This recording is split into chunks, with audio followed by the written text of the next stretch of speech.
Has there been a bit of confusion, though, around the nuclear plan? The costings released, but at the time, Ted O'Brien says that it's not a pricing analysis, so you can't extrapolate into what the power bills will be. And now we're being told it's 44% cheaper power bills.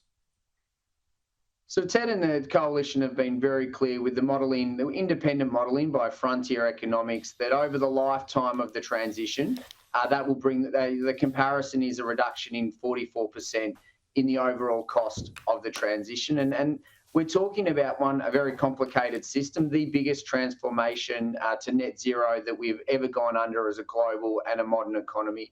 And so we need to look at the long-term cost of what the transition is, but also the short-term cost. And what we saw last week was over the long term, the nuclear, renewables and gas strategy that the coalition have put forward will bring the prices down over 44%.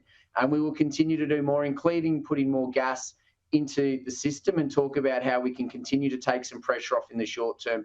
As politicians, so often, Kieran, we're criticised for saying we only focus on the short term, we only look at the next 3 years, we don't take a long-term view. What the coalition have been doing systematically and methodically over this term of government is have a mature national conversation about the long-term benefits of nuclear energy, while also knowing that we need to continue to look at the short term. We're doing both at the same time. We're going to continue to release more policies as we get closer to the election to show the Australian people that we can play a positive and constructive role in helping the challenges that they face every day. The Foreign Minister, on another front, she is vowing to continue her calls for a ceasefire and an end to the bloodshed. She does reiterate her call for the release of hostages. This after what was a heated phone call between Penny Wong and the Israeli Foreign Minister Gideon Sa'ar earlier in the week. This is something where I know the coalition believes we should be stronger in support of Israel, but if you look at what the UK, Europe and others are doing, the Albanese government is more in line with those nations, still allies of Australia.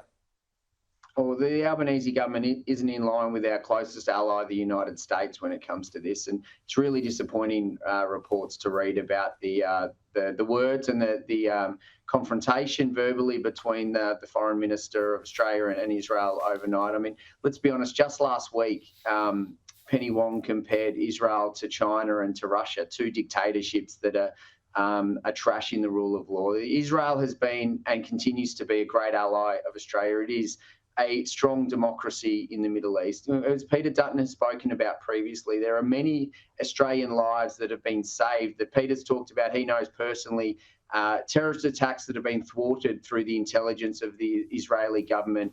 They've been close allies of ours. We need to be stronger in standing up and supporting Israel, as they have the right to defend themselves, as they seek to get the hostages back. And we see this continual rise in anti-Semitism, as we talked about last week in Australia, and we need to do more to combat that. And showing strength and solidarity with Israel is a key part of that as well. So it's really disappointing to see those reports overnight.